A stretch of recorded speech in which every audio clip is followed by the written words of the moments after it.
Hello everyone, હું doctor Patiyar સ્વાગત કરું છું તમારું યુટ્યુબ ચેનલ જસ્ટ ડુ ઇટમાં.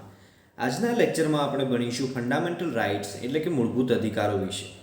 મૂળભૂત અધિકારો કે જે બંધારણના ભાગ 3ની અંદર ડિસ્ક્રાઇબ કરેલા છે તે પરીક્ષાની દ્રષ્ટિએ ખૂબ જ મહત્ત્વનો ટૉપિક છે. આ ટૉપિકમાંથી ના માત્ર પ્રિલિમ પરીક્ષામાં પરંતુ મેઇન્સ તેમજ ઇન્ટરવ્યૂમાં પણ પ્રશ્નો જે છે પૂછાતા હોય છે. ઓકે, અને કરંટ અફેર્સની દ્રષ્ટિએ પણ આ ટૉપિક ખૂબ જ મહત્ત્વનો છે. ફાઇન, તો શરૂ કરીએ આજનો લેક્ચર. એ પહેલાં જો તમને વિડીયો પસંદ આવે તો લાઈક જરૂરથી કરજો, વધુમાં વધુ શેર કરો તથા ચેનલને સબસ્ક્રાઈબ કરવાનું ભૂલતા નહીં. તો શરૂ કરીએ છીએ આજનો lecture fundamental rights of the Indian constitution એટલે કે બંધારણના મૂળભૂત અધિકારો. Okay, so let's begin. First of all we will start with the introduction. તો આપણે જોઈએ તો બંધારણના જે મૂળભૂત અધિકારો છે, fundamental rights of the Indian Constitution, they are described in the part 3 of the Indian Constitution. Okay, બંધારણના ભાગ 3ની અંદર બંધારણના જે મૂળભૂત અધિકારો છે એ ડિસ્ક્રાઇબ કરેલા છે. ફાઇન, હવે બંધારણના જે ભાગ 3ની વાત કરીએ તો બંધારણના ભાગ 3ને મેગ્ના કાર્ટા ઓફ ઇન્ડિયા તરીકે ઓળખાય છે. બહુ જ મહત્ત્વનો સવાલ છે, બરાબર છે. આપણે જોઈએ અહીંયા તો ફંડામેન્ટલ રાઇટ્સની આપણે વાત કરીએ તો they are enshrined in the part 3 of the Indian Constitution from articles 12 to 35.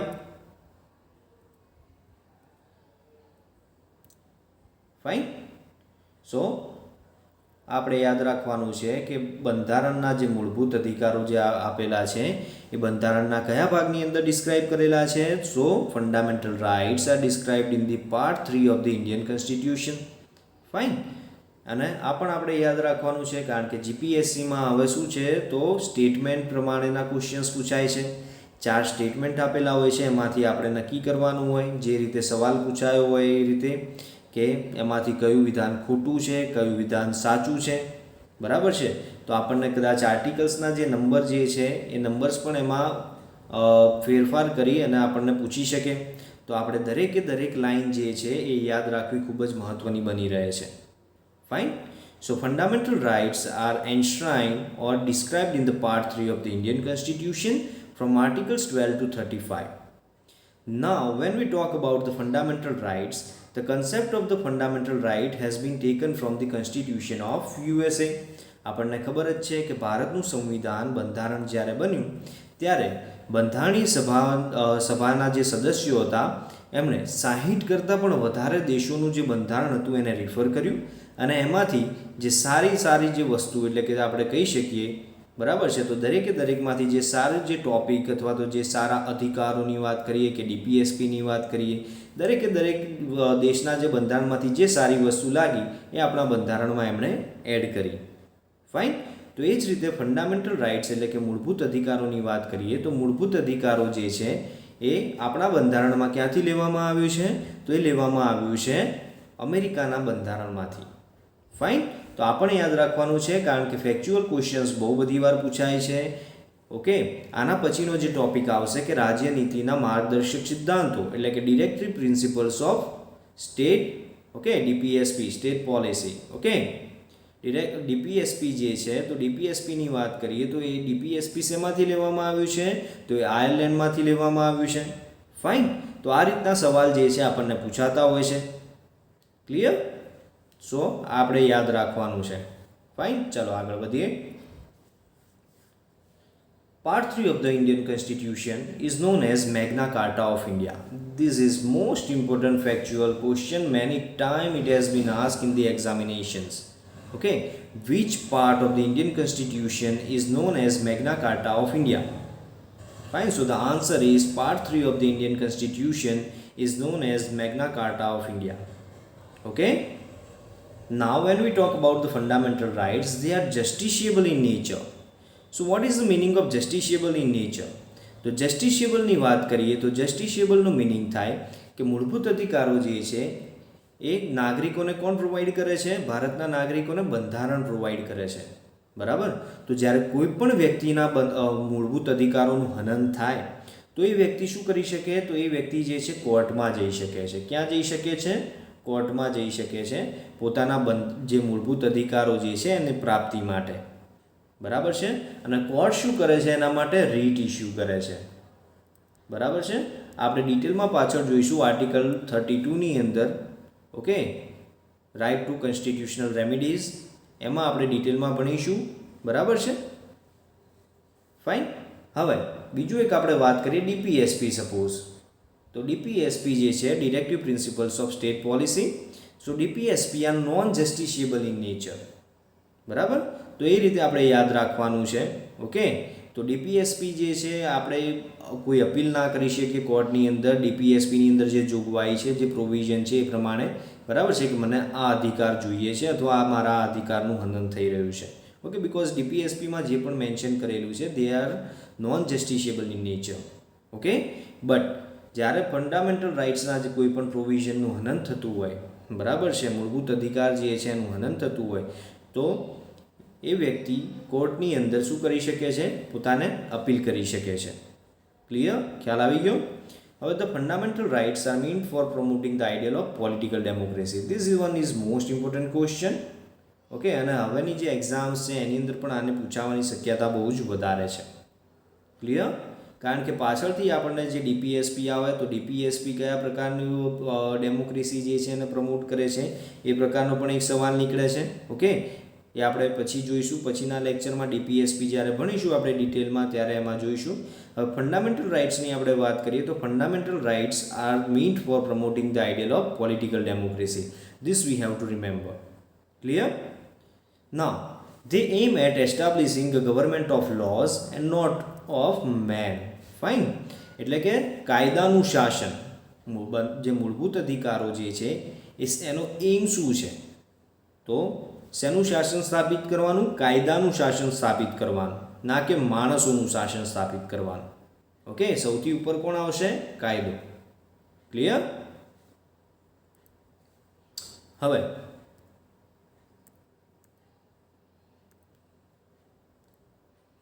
Fundamental રાઇટ્સની અંદર જે આપણે અધિકારોનું મેન્શન કરેલા છે એના વિશે આપણે પહેલાં બ્રીફ ઇન્ટ્રોડક્શન મેળવી લઈએ એનું, બરાબર છે. તો સૌથી પહેલાં જોઈએ તો રાઇટ ટુ ઇક્વાલિટી, એટલે કે સમાનતાનો અધિકાર.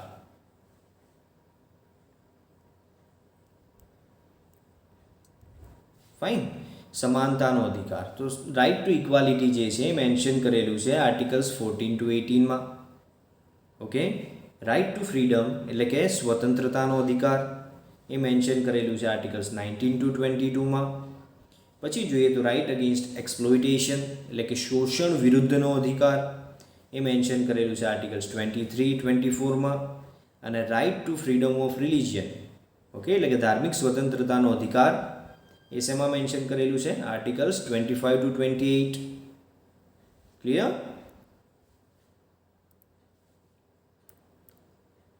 પછી કલ્ચરલ એન્ડ એજ્યુકેશનલ રાઇટ્સ એટલે કે શૈક્ષણિક અને સાંસ્કૃતિક જે અધિકારો જે છે એ મેન્શન કરેલા છે articles 29 and 30માં.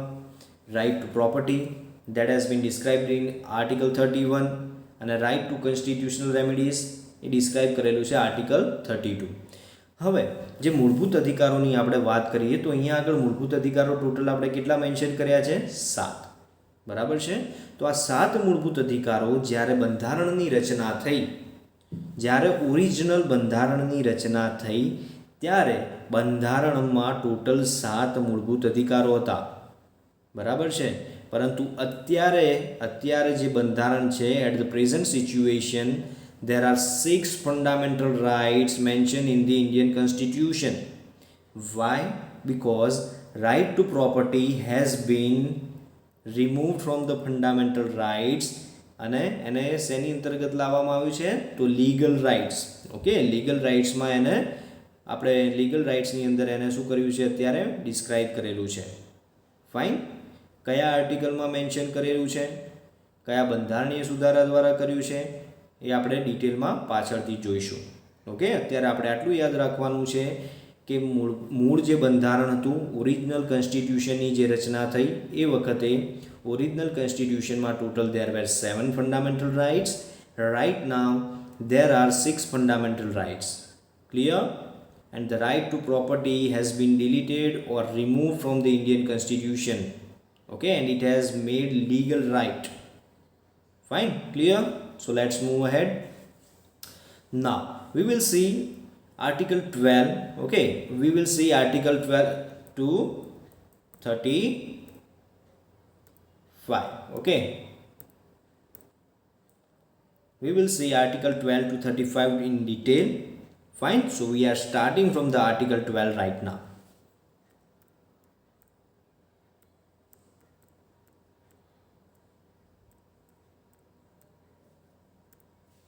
So let's see article 12. તો આર્ટિકલ 12ની અંદર શું ડિફાઇન કરેલું છે, શું જોગવાઈ કરેલી છે આર્ટિકલ 12માં?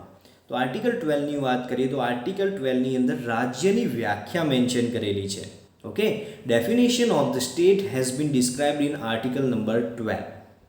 તો હવે આ રાજ્ય જે છે તો રાજ્યમાં કોની ગણતરી કરવી? કારણ કે રાજ્યની ડેફિનેશન એટલા માટે આપી છે કે આગળ જે પણ મૂળભૂત અધિકારો આપણે ભણીશું, બરાબર છે, એ દરેકની અંદર મેન્શન કરવામાં આવે છે. સપોઝ એક એક્ઝામ્પલ લઈએ તો સ્ટેટ જે છે, રાજ્ય એ રાઇટ ટુ ઇક્વાલિટીની વાત કરીએ તો રાજ્ય એ બધા મને કેવું ગણવાના છે? સમાન ગણવાના છે, બરાબર છે. And state shall not differentiate between the anyone. Okay, as for example. Okay, as for example like religion, તો state shall not discriminate between the religions. તો આ સ્ટેટ શબ્દનો જે ઉલ્લેખ થવાનો છે આગળ, એના માટે અહીંયા આગળ આર્ટિકલ 12ની અંદર મેન્શન કરેલું છે ડેફિનેશન ઓફ ધી સ્ટેટ, એટલે કે રાજ્યની વ્યાખ્યા આપી છે.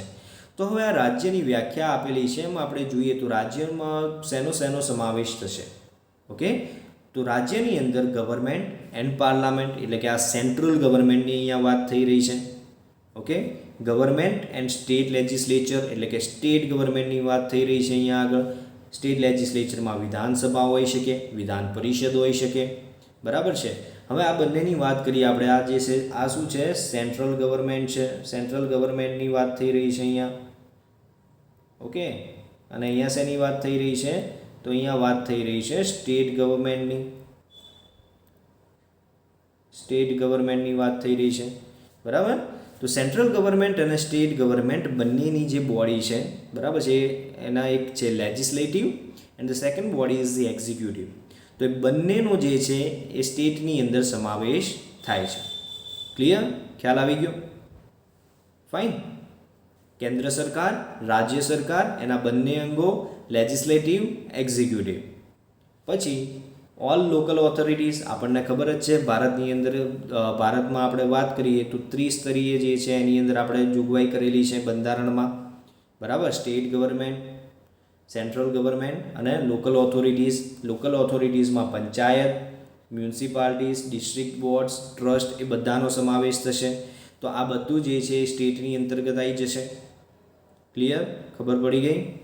ત્યારબાદ અધર ઓથોરિટીઝ જેવી કે સ્ટેચ્યુટરી અને non statutory bodies like LIC, ONGC, આ બધાનો જે સમાવેશ જે છે સ્ટેટની અંદર થાય છે. ફાઇન. સ્ટેટમેન્ટ આધારિત સવાલની અંદર આપણને પૂછી શકીએ કે નીચેનામાંથી કોનો સમાવેશ આર્ટિકલ 12માં મેન્શન કરેલ જે સ્ટેટની ડેફિનેશન મેન્શન કરેલી છે એ પ્રમાણે થતો નથી. ખ્યાલ આવી ગયો? તો સ્ટેટની અંદર central government, state government, local authorities, બરાબર છે, અને other statutory and non statutory bodies. Clear? ખ્યાલ આવી ગયો? હવે આપણે જોઈએ આર્ટિકલ નંબર 13. તો આર્ટિકલ નંબર 13ની આપણે વાત કરીએ તો એ આર્ટિકલ નંબર 13 શું કહે છે? તો આર્ટિકલ નંબર 13 એવું કહે છે કે laws inconsistent with fundamental right shall be declared void. Okay, that shall be void. એનો મિનિંગ એવો છે કે આર્ટિકલ 13 એવું કહે છે કે જે પણ કાયદાઓ, બરાબર છે, જે પણ કાયદાઓ કે જે મૂળભૂત અધિકારોનું હનન કરતા હોય, એનું ઉલ્લંઘન કરતા હોય, બરાબર છે, તો એ કાયદા કેવા ગણાશે? રદબાતલ ગણાશે. ખ્યાલ આવી ગયો? સો laws that are inconsistent or violate fundamental rights shall be void. Okay, રદબાતલ ગણાશે. કેવા ગણાશે? રદબાતલ, એટલે કે એ કાયદો જે છે એ રદ કરી દેવામાં આવશે. તો કોણ રદ કરશે? તો કાયદાની વાત કરીએ તો કાયદો કોણ બનાવે? તો કાયદો બનાવે છે પાર્લામેન્ટ. કોણ બનાવે કાયદા? પાર્લામેન્ટ બનાવે. હવે સંસદે કાયદો બનાવી દીધો છે, બરાબર? સંસદે શું કર્યું? કાયદો બનાવ્યો. ઓકે, હવે સંસદે કાયદો બનાવી દીધો. હવે એ કાયદો જે છે એ ફંડામેન્ટલ રાઇટ્સ એટલે કે મૂળભૂત અધિકારોનું હનન કરે છે કે નહીં એ કોણ જોશે? અને રદબાતલ કરવાની સત્તા કોની પાસે છે? અને રદ કરવાની સત્તા કોની પાસે છે? ફાઇન. તો એ સત્તા કોની પાસે છે? કોર્ટ પાસે. હવે કોર્ટની અંદર કઈ કોર્ટ પાસે એની સત્તા છે? તો સુપ્રીમ કોર્ટ અને હાઈકોર્ટ. ધ્યાનથી સાંભળજો, બહુ જ ઇમ્પોર્ટન્ટ સવાલ, બહુ બધી વાર પૂછાય છે યુપીએસસીની અંદર પણ અને જીપીએસસીમાં પણ બહુ મોસ્ટ ઇમ્પોર્ટન્ટ ક્વેશ્ચન નીકળે છે અહીંયાથી. ઓકે, આને શું કહેવાય છે? ડોક્ટ્રાઇન ઓફ જ્યુડિશિયલ રિવ્યૂ. બરાબર? જ્યુડિશિયલ રિવ્યૂ એટલે શું અને એ સત્તા કોની પાસે છે? તો એ સત્તા છે કોર્ટ પાસે, જ્યુડિશિયલ રિવ્યૂની. ઓકે, આ શું કરશે? રિવ્યૂ કરશે. સંસદે કોઈ કાયદો બનાવી દીધો છે કે જે શું કરે છે? મૂળભૂત અધિકારોનું હનન કરે છે, બરાબર? તો કોર્ટ શું કરશે? સુપ્રીમ કોર્ટ અને હાઈકોર્ટ બંને પાસે સત્તા છે, બરાબર છે? સુપ્રીમ કોર્ટ પાસે જે જ્યુડિશિયલ રિવ્યૂની સત્તા છે એ છે આર્ટિકલ 32 પ્રમાણે. હાઈકોર્ટ પાસે જે સત્તા છે એ છે આર્ટિકલ 226 પ્રમાણે, બરાબર? હવે કોઈ કાયદો બની ગયો, બરાબર છે? મૂળભૂત અધિકારોનું શું કરે છે? હનન કરે છે. એને આપણે સુપ્રીમ કોર્ટમાં અપીલ કરીએ છીએ કે આ કાયદો જે છે એ ભારતના નાગરિકોના મૂળભૂત અધિકારોનું હનન કરે છે. સુપ્રીમ કોર્ટ શું કરશે?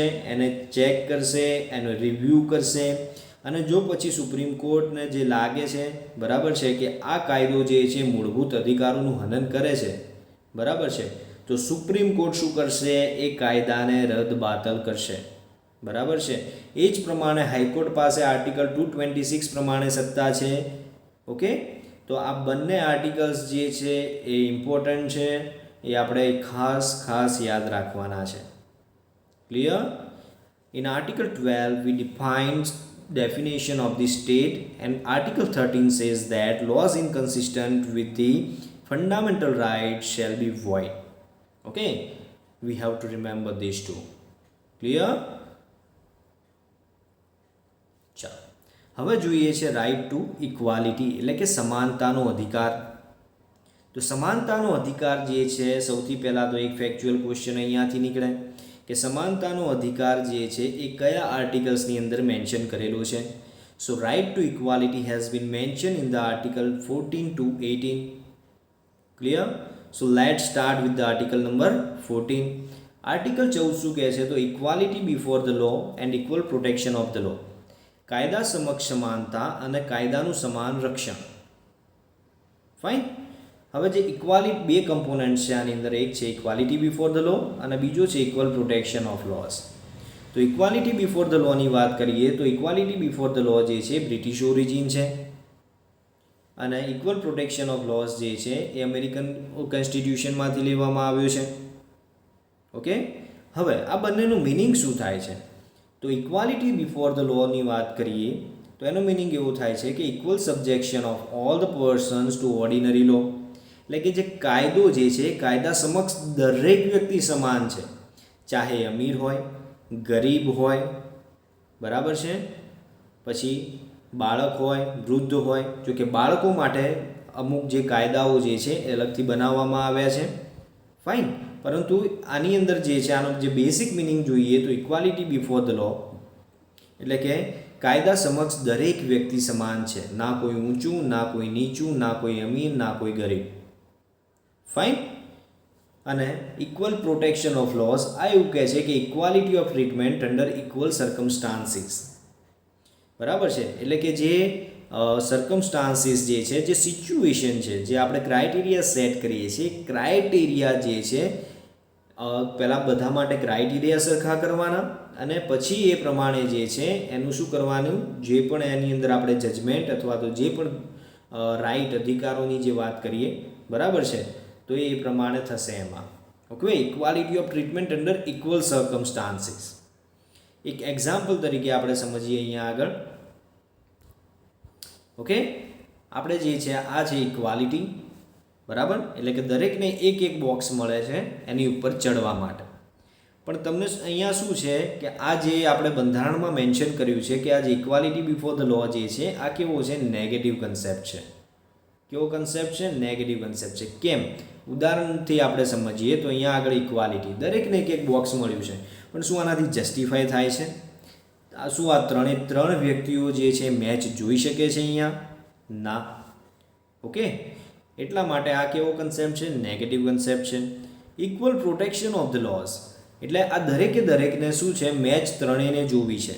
ત્રણેય કેવી રીતે જોઈ શકશે? તો એના માટે સર્કમસ્ટાન્સીસ જે છે એ સરખા કરવા પડે.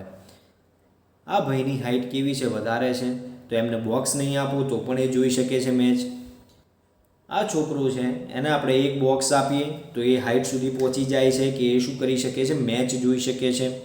જ્યારે આ છોકરો જે છે એની હાઇટ નાની છે, બાળક નાનું છે, તો એને આપણે ત્યાં હાઇટ સુધી પહોંચાડવા માટે શું જોઈએ છે? તો 2 બોક્સ જોઈએ છે. બરાબર છે. તો હવે શું થયું? આમાં ત્રણ વ્યક્તિ મેચ જોઈ શકે છે, હા કે ના? બરાબર. એટલા માટે જે ઇક્વલ પ્રોટેક્શન ઓફ લોઝ જે છે, તો ઇક્વલ પ્રોટેક્શન ઓફ લોઝ એને આપણે મેન્શન કરેલું છે as a positive concept. Okay, this one is the positive concept and equality before the law that has been taken from British Constitution. It has been described as negative concept.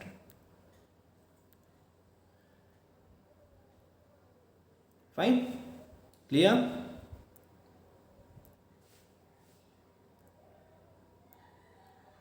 હવે જે કાયદાની વાત કરવામાં આવી છે અહીંયા આગળ, બરાબર, ઇક્વાલિટી બિફોર ધ લો અને equal protection of the law. Okay, તો આપણે જોઈએ છે રૂલ ઓફ લો એટલે કે કાયદાનું શાસન. આપણે આપણા વડાપ્રધાન જે છે મોદીજીને વચ્ચે ઘણીવાર આપણે કહેતા સાંભળ્યા હતા કે રૂલ ઓફ લો, કાયદાનું શાસન. So what is rule of law? તો રૂલ ઓફ લો આપણે આગળ પણ જોઈ લીધું, બરાબર છે, કે ફંડામેન્ટલ રાઇટ શું કરે છે? તો fundamental rights aim at establishing the political democracy. બરાબર છે. પ્લસ કેવું? કાયદાનું શાસન. ઓકે, કાયદાનું શાસન, nor the rule of man, માણસોનું શાસન નહીં. ફાઇન. તો રૂલ ઓફ લોની વાત કરીએ તો રૂલ ઓફ લોની અંદર મેઇન 3 કન્સેપ્ટ છે. એક છે એબ્સન્સ ઓફ આર્બિટ્રરી પાવર એટલે કે જો હુકમી શાસન જે છે એ એબ્સન્સ. ઓકે, એટલે કે જો હુકમી ભર્યું શાસન જે છે ચલાવી લેવામાં ના આવે. બીજું છે ઇક્વાલિટી બિફોર ધ લો, જે આપણે હમણાં જ જોયું. ઓકે, આર્ટિકલ નંબર 40 ની અંદર મેન્શન કરેલું છે equality before the law and equal protection of the laws. એનો જે ઇક્વાલિટી બિફોર ધ લો જે કન્સેપ્ટ જે છે એ રૂલ ઓફ લોમાંથી લેવામાં આવ્યો છે, આની અંદર મેન્શન કરેલું છે. ફાઇન. અને ત્રીજો જે કન્સેપ્ટ છે રૂલ ઓફ લોની અંદર એ છે the primacy of the rights of the individual. એટલે કે જે વ્યક્તિ, જે ઇન્ડિવિડ્યુઅલ છે એના જે હક છે એ હકને પ્રાઇમસી, પ્રાથમિકતા આપવામાં આવે. ઓકે, એબ્સન્સ તો સૌથી પહેલું જોઈએ તો એબ્સન્સ ઓફ આર્બિટ્રરી પાવર. તો આની અંદર આપણે જે જોગવાઈ છે નો પનિશમેન્ટ એક્સેપ્ટ બ્રેચ ઓફ લો, એટલે કે કોઈ પણ વ્યક્તિ જે છે કોઈ પણ વ્યક્તિને મન ફાવે એ રીતે સજા કરી શકાય નહીં. બરાબર, સિવાય કે એણે શું કર્યું હોય? તો એણે કાયદાનું ઉલ્લંઘન કર્યું હોય. બરાબર, કાયદાનું ઉલ્લંઘન કર્યું હોય તો જ એને સજા થઈ શકે, નહીં તો એને સજા થઈ શકે નહીં. Okay, so absence of arbitrary power. પછી બીજું જે છે એની અંદર જોગવાઈ એ છે ઇક્વાલિટી બિફોર ધ લો. એ હમણાં જ આપણે આગળ જોઈ લીધું. Equal subjection of all citizens to ordinary law. Okay, કાયદા માટે બધા કેવા છે? સમાન છે. ક્લિયર?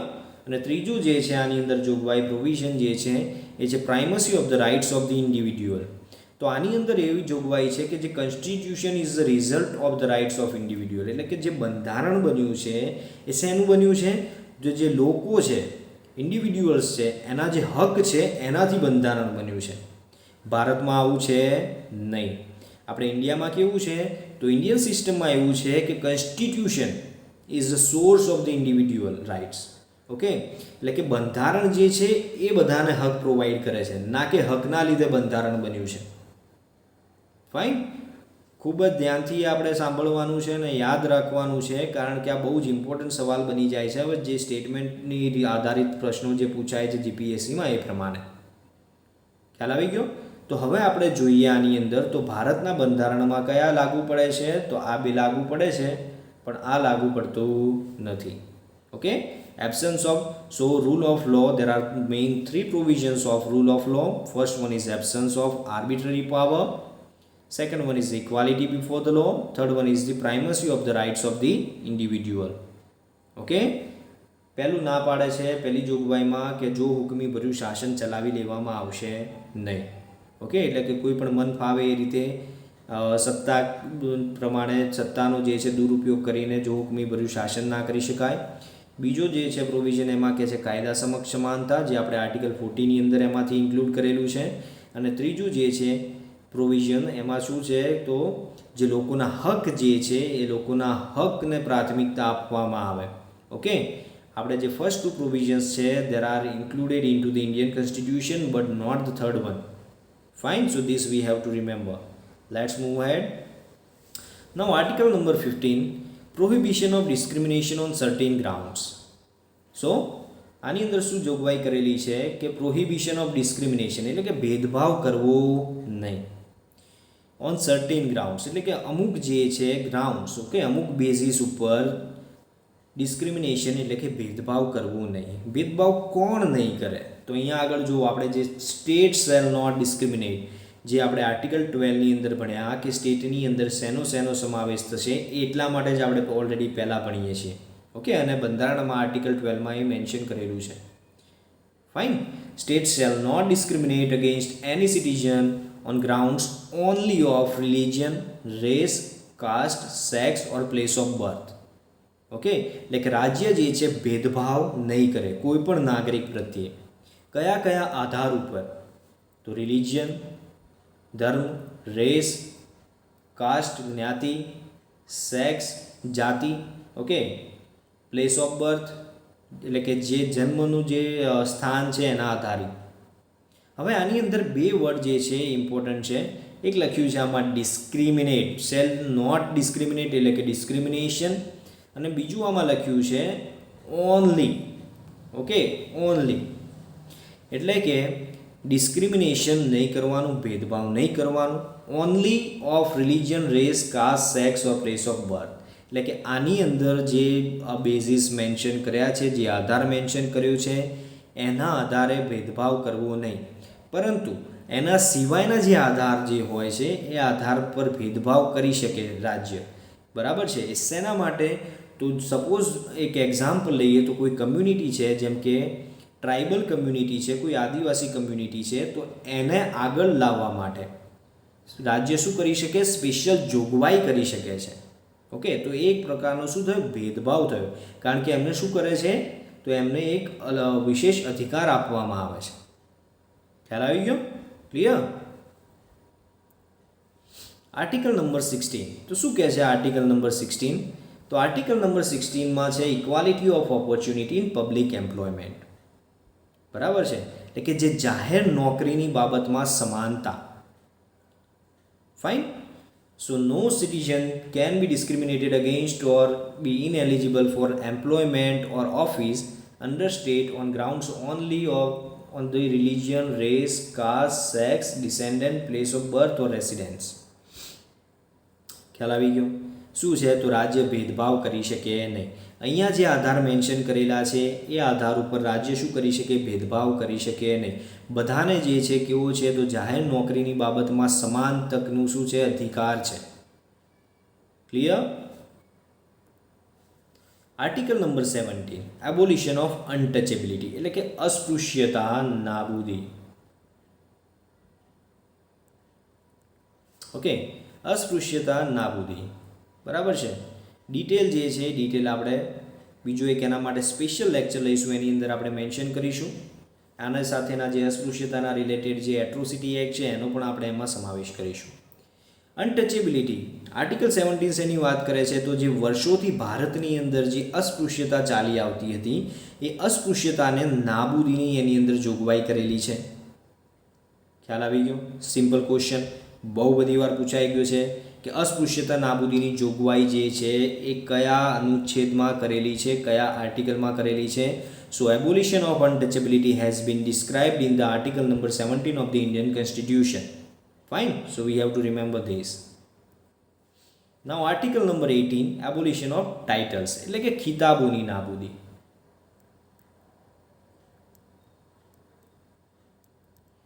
હવે આ ટાઇટલ્સની જે વાત કરે છે, આ ટાઇટલ્સ કયા ટાઇટલની વાત કરે છે? તો આપણને ખબર જ છે કે અંગ્રેજોના જમાનામાં જે રીતે આપણે રાય બહાદુર, રાજા ધીરાજ, જે આ પહેલાંના જમાનામાં જે રાજાઓ હતા એ પોતાનું બિરુદ ધારણ કરતા હતા, બરાબર છે. તો એ જે છે, બરાબર, જે બિરુદો હતા જેમ કે રાય બહાદુર, રાજા મહારાજા, ધીરાજ, બરાબર છે, એ બધા જે ટાઇટલ્સ જે છે એ બધા નાબૂદીની વાત કરવામાં આવી છે આમાં. Fine, clear. પ્લસ બીજું આમાં શું જોગવાઈ કરી છે? તો it prohibits the state from conferring any title on anybody whether citizen or foreigner.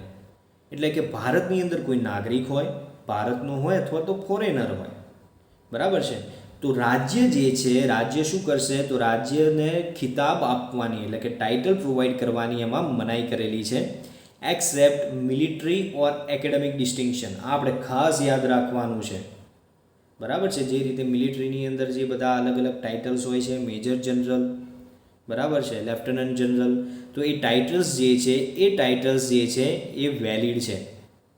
Okay. અને એકેડેમિક ડિસ્ટિંક્શન, એકેડેમિકની અંદર જેમ કે ડૉક્ટર્સ, એન્જિનિયર્સ, ફાર્માસિસ્ટ, એ જે ટાઇટલ્સ જે છે those are also valid. Okay. Now second provision શું છે? તો it prohibits a citizen of India from accepting any title from a foreign state. Okay. રાજ્યને ના પાડે છે કે તમારે કોઈને ખિતાબો આપવા નહીં, અને ભારતના જે નાગરિક છે એને પણ મનાઈ કરેલી છે કે બહાર જે ફોરેન સ્ટેટ જે છે એમની પાસેથી કોઈ ટાઇટલ એક્સેપ્ટ કરવા નહીં. અને જો ભારતની અંદર જો કોઈ ફોરેનર હોય, બરાબર છે, અને એને બહારથી આપવામાં આવે છે કોઈ ટાઇટલ, તો એના માટે પણ એવી જોગવાઈ છે કે એના માટે શું કરવું જોઈએ? સૌથી પહેલાં એને પ્રેસિડેન્ટની મંજૂરી લેવી પડશે. ખ્યાલ આવી ગયો? ક્લિયર. અને no citizen or foreigner holding any office of profit or trust under the state to accept any present emolument of office or under any foreign state without consent of president. Fine, clear.